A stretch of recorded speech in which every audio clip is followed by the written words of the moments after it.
মিয়া লজ্জা লাগে, জুম্মার দিন ইমাম সাহেব বয়ান দেয়, খুতবার আগে দিয়ে মসজিদে ঢুকি। তুমি কোন জমিদারের বেটা? তুমি জানো তুমি কি করছো জুম্মার দিনে? আজকে বলে যাই, নবীর শিক্ষা না থাকার কারণে আজকে আপনাদের এই অবস্থা। ইমাম সাহেব যখন হুজরা থেকে খুতবাটা নিয়ে মসজিদের দিকে যখন ঢুকে যায়, তখনই জুম্মার দিনে নোট মুসল্লিদের রোল নাম্বার অনুযায়ী নোট করার জন্য যে ফেরেশতা জমিনে আসে, যখন ইমাম খতিব সাহেব খুতবাটা হাতে নিয়ে যখন মসজিদে প্রবেশ করে, তখনই আপনার নোটবুকটাকে রহমতের ফেরেশতারা বন্ধ করে দিয়ে ইমাম সাহেবের খুতবা শোনার জন্য দাঁড়িয়ে যায়। আপনি ওই হতভাগা নামাজি, আল্লাহর পক্ষ থেকে যে ফেরেশতা আসলো তার নোটবুকে আপনার নামটা উঠাতে পারেন না? নাই। ঠিক কিনা বলেন? আমার কথাগুলো খারাপ লাগে? হকতে একটু তিতা হইব। আমার নবী কইছে আল্লাহর কুমরুন হকতা নাকি একটু তিতা, কিন্তু আল্লাহ কয় ওয়া কুলু কাওলান সাদিদা, তিতা হইলো হকতাই কও, সে দা রাইট থিং। সত্য কথা বলো, সঠিক কথা বলো। বলছে কে? আল্লাহ। আপনি যদি রাগ করেন আমার কিছু করার আছে? আপনারও আল্লাহর কাছে যাইতে হইবা, আমারও আল্লাহর কাছে যাইতে হইব, কিন্তু আমি যাওয়ার মতো যেতে চাই, আমি আপনার মতো যেতে চাই না। কারণ আমার আল্লাহ বলতেছে, বান্দা তুমি তালাশ করে দেখো, ফি আইয়ি সূরাতিম মা শাআ রাক্কাবাক, আল্লাহ ক্রিয়েটেড দ্য মাইন্ড। আল্লাহ বলতেছে, বান্দা আমি তোমাদেরকে আমার মন মতো করে বানাইছি। তার মানে আল্লাহ রাব্বুল আলামিন আল্লাহর বান্দাকে আল্লাহর ইচ্ছে মতো করে বানাইছে, নিজের মতো করে বানাইছে। সুবহানাল্লাহ বলেন না? সুবহানাল্লাহ। পৃথিবীর মানুষ মনে করে পৃথিবী সুন্দর, আমার আল্লাহ ডেকে ডেকে বলে, বান্দা না না, আমি আল্লাহর কাছে শ্রেষ্ঠ সুন্দর হলে তোমরা। সুবহানাল্লাহ। আজকে আপনি আমি সুন্দর আসিনি, নাই তো? কথা বলেন ঠিক না বেঠে? আরো জোরে কথা বুঝে আসছে আমার? বুঝতে পারছেন? হ্যাঁ, রাগ হয়ে নিয়েছে, খুশি হয়েছে? আচ্ছা আলহামদুলিল্লাহ। আলহামদুলিল্লাহ কয় না? আরে আরো জোরে কয় না আলহামদুলিল্লাহ। আর একটু মহব্বতে। মা গো মা, গাইছে কত কষ্ট আলহামদুলিল্লাহ কইতে। ঠোঁটটি সিলাই লেবো তো ফেরেশতা দিয়া, কব তোমার ঠোঁট দুইটাকে ওপেনিং করে দিছিলাম কথা কইতা, জিকির করতা, তুমি করো নাই, ফাইজলামি করছো। এমন সেলাই করব মা রে মা, এমন যন্ত্রণা। আল্লাহ কয় লা ইয়ামুতু, মরতাও পারতা না। খেয়াল করেন, আল্লাহ কয় লা ইয়ামুতু, people will not die that day. সেদিন মানুষ মরতে পারবে না। আল্লাহ বলেছেন ফিহা ওয়ালা ইয়াহইয়া, people will not be able to live that day. সেদিন মানুষ বাঁচতেও পারবে না। আল্লাহ বলেছেন ওমা হুম আনহা বিগাইবিন, people will not be able to escape that day.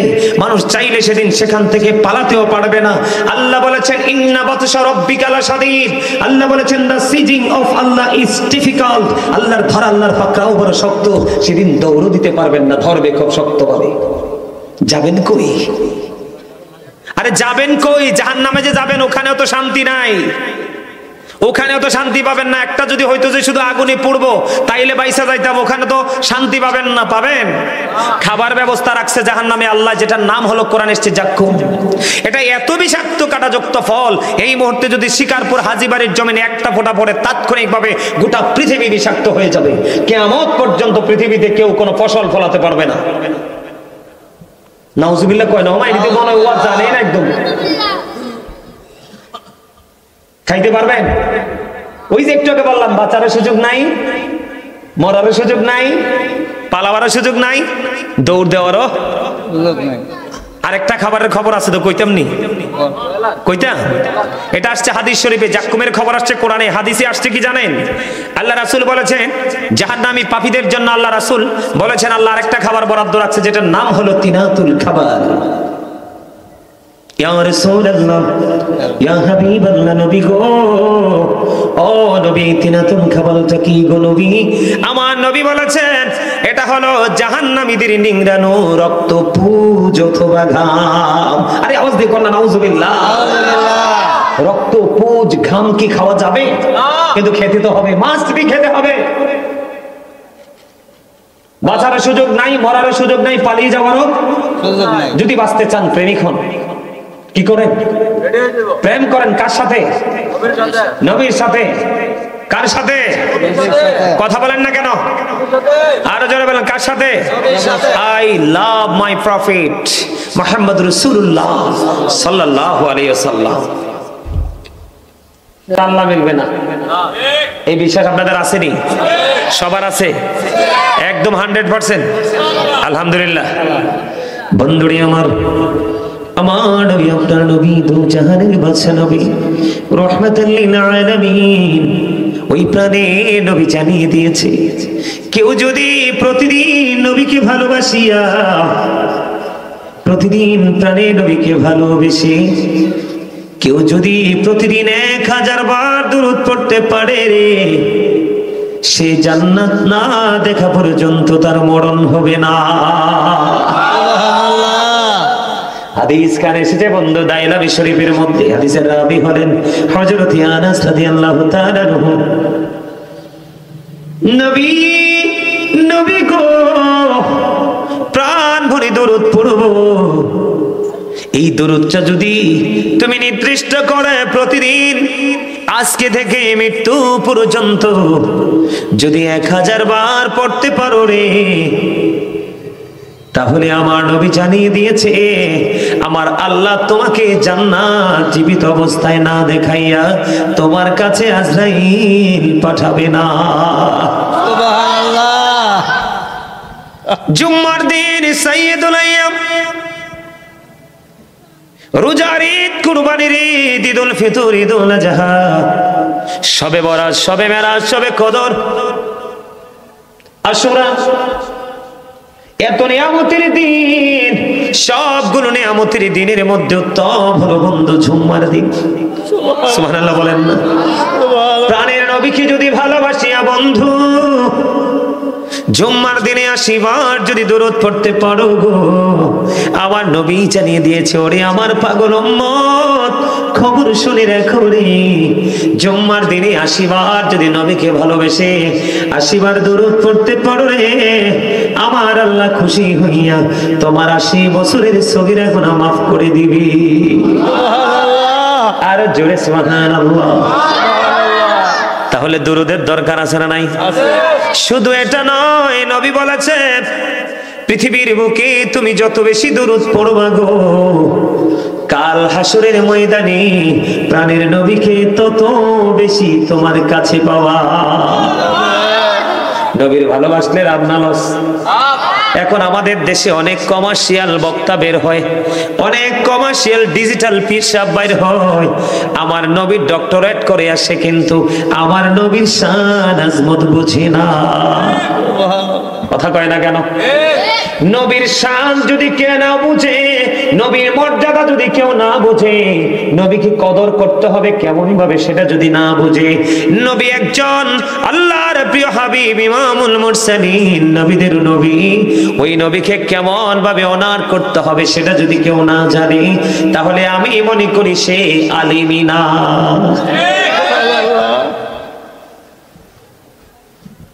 জন এক ব্যক্তি এসে প্রশ্ন করলেন, ইয়া রাসূলুল্লাহ, ইয়া হাবিবাল্লাহ, নবী গো কিয়ামত কখন হবে গো?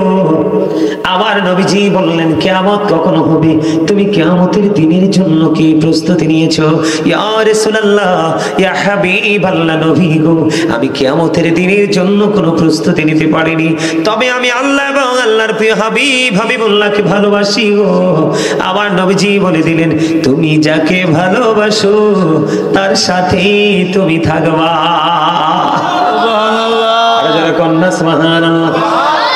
তাহলে আমার নবী আপনার আমার জন্য রহমত কিনা? আমার নবীরে ভালোবাসলে যদি আল্লাহর ভালোবাসা অটো হয়ে যায়, এটা কি বড় রহমত না? আরো যেরকম বড় রহমত কিনা?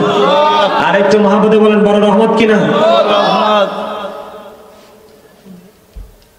সেই নবীকে আমরা ভালোবাসতে চাই কি চাই না?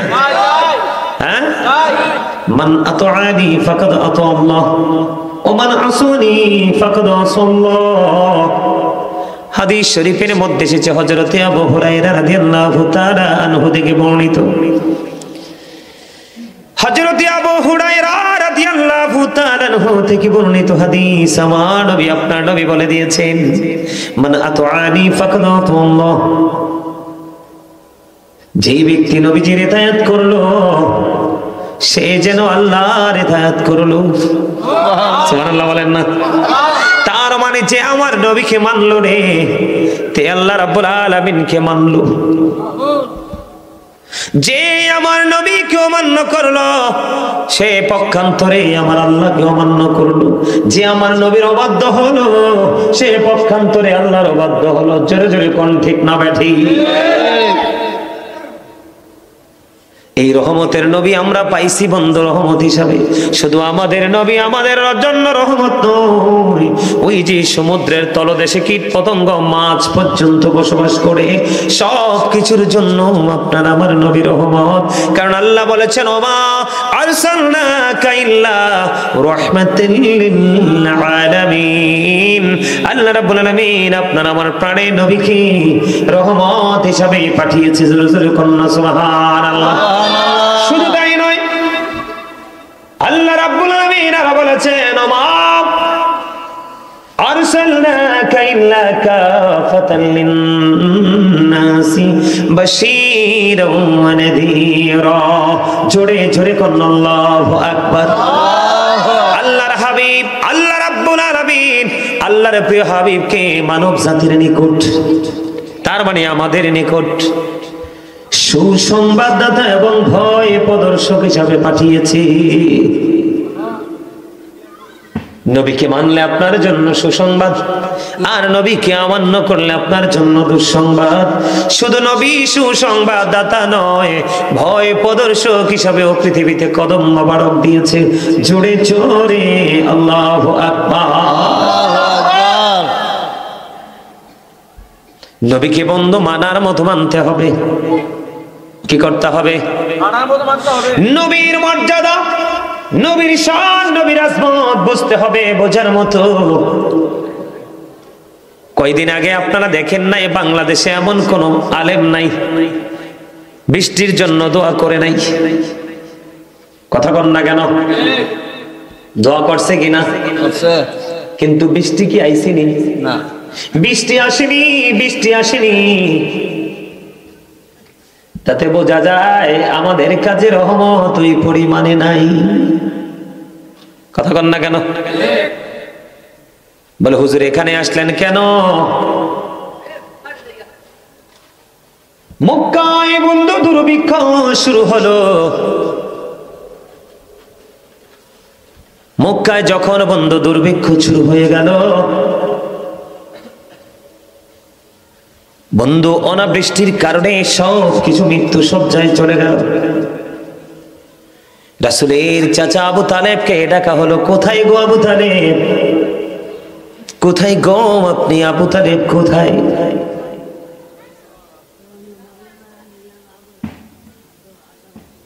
আবু তালেব আপনি কোথায় গো? বের হয়ে আসুন, মক্কার অবস্থা ভালো না। আমাদের অবস্থাটা বোঝাচ্ছে, আমাদের অবস্থাটা। মক্কার অবস্থা ভালো না রে। এবার কি করলেন বন্ধু? তখন আপনার আমার প্রাণের নবী, ছোট্ট নবী রাসূলের চাচা আবু তালেব কি করলেন? মনে হলো যেন কালো ঘন গোটা থেকে সূর্য বের হয়ে আসছে। সেটা কে গো? সেটা হলো আপনার আমার প্রাণের নবী। মক্কার গাছপালা, তরুলতা, পশু পাখি সব বন্ধ করুণ অবস্থার মুখোমুখি শুরু হলো। শুধু বৃষ্টি, অনাবৃষ্টির কারণে বৃষ্টি হয় না। তৎকালীন সময়ের কথা বলছি বন্ধু। এবার কি করলেন? আপনার আমার প্রাণে নবীকে নিয়ে চলে গেলেন রাসূলের চাচা আবু তালেব ওই খানায় কাবার কাছে। খানায় কাবার কাছে যাইতে দেরি রে ও বন্ধু, খানায় কাবার কাছে যাইতে দেরি। খানায় কাবার দেয়ালের সাথে প্রাণের নবীর নুরানি নবীর নূর নবী নূর আলা নূর নবীজির পবিত্র পিঠ মোবারক লাগাইয়া আকাশের দিকে বন্ধু তাকায় একটা ইশারা করলেন। ইশারা দিতে দেরি রে, আকাশে কালো মেঘ জমতে দেরি হলো না। আর মেঘ জমতে দেরি, বৃষ্টি নামতে শুরু হলো না। আর ওই বৃষ্টি থেকে প্রবল বেগে পানির ফোয়ারা নামতে শুরু করলো। ঝরে ঝরে সুবহানাল্লাহ। সেই নবীটা কার? আপনি বুকে হাত দিয়ে বলেন সেই নবীটা কার? আমার নবী রহমাতাল লিল আলামিন নবী গো। আমি সেই নবীর উম্মত হওয়ার পরে আমার ঘরে মেয়ে উপযুক্ত বিয়ে দিতে পারি না। আল্লাহকে ডাকি, আল্লাহ ডাক শুনে না। আমার ঘরে উপযুক্ত ছেলেরা বসে আছে গ্রাজুয়েশন করে, আমি ছেলেকে চাকরি দিতে পারি না, চাকরির জন্য বিয়েও দিতে পারি না। কত ডাকা ডাকি রে আমার আল্লাহকে, আমার আল্লাহ ডাক তো শুনে না। ঘরে ঘরে মানুষগুলো অসুস্থ। বন্ধু, কত ডাকা ডাকি, কত ওষুধ খাই, অসুস্থতা ভালো হয় না। এটার কারণ হলো, ও বন্ধু, আপনার আমার প্রাণের নবীকে আল্লাহ রাব্বুল আলামিন যেমন নিয়ামত হিসেবে পাঠিয়েছে রে, আপনি আমি তেমন নিয়ামত হিসেবে গ্রহণ করতে পারি নাই।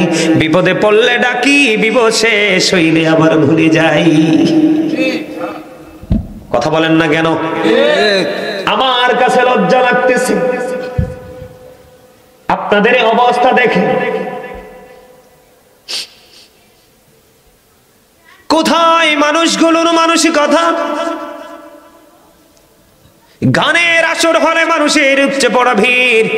বিতর্কিত কোন বক্তা যদি আসে বন্ধু, মানুষের উপচে পড়া ভিড়। কোন গানের আসর হলে বন্ধু, মানুষের উপচে পড়া ভিড়। এগুলো থেকে আমরা কি নিতে পারি বলেন? আপনারা আমার দিকে তাকান, আমি এক্সাম্পল দিচ্ছি বন্ধু। বিভিন্ন দিক থেকে আজকে আপনাদেরকে এক্সাম্পল দিতে হবে। একটা বিষয়ের উপর আমি আজকে আলোচনা করতে পারবো না, কারণ আপনারা এত বেশি দুর্বল। আমার এই মাহফিলটা 13তম চলতেছে, আর 12টি বছর আপনারা এই মাহফিল করেছেন। এই মাহফিল থেকে আপনারা আপনাদের সমাজকে ভালো কোনো মেসেজ দিতে পারেননি। এক যুগ পার হওয়ার পরে আজকে প্রথম বছর, এক যুগ পার হওয়ার পরে আজকে প্রথম 13তম মাহফিল। ওই মাহফিলের প্রতিক্রিয়ায় আমি কিছুই দেখতে পাই না। আপনাদের সমাজ অহংকারী, আপনাদের জাতি বন্ধু গুমরাহ। আমি বলে গেলাম, এমন ভাবে যদি চলতে থাকে রে, রহমত থেকে পুরোপুরি বন্ধু বঞ্চিত হয়ে যাবেন।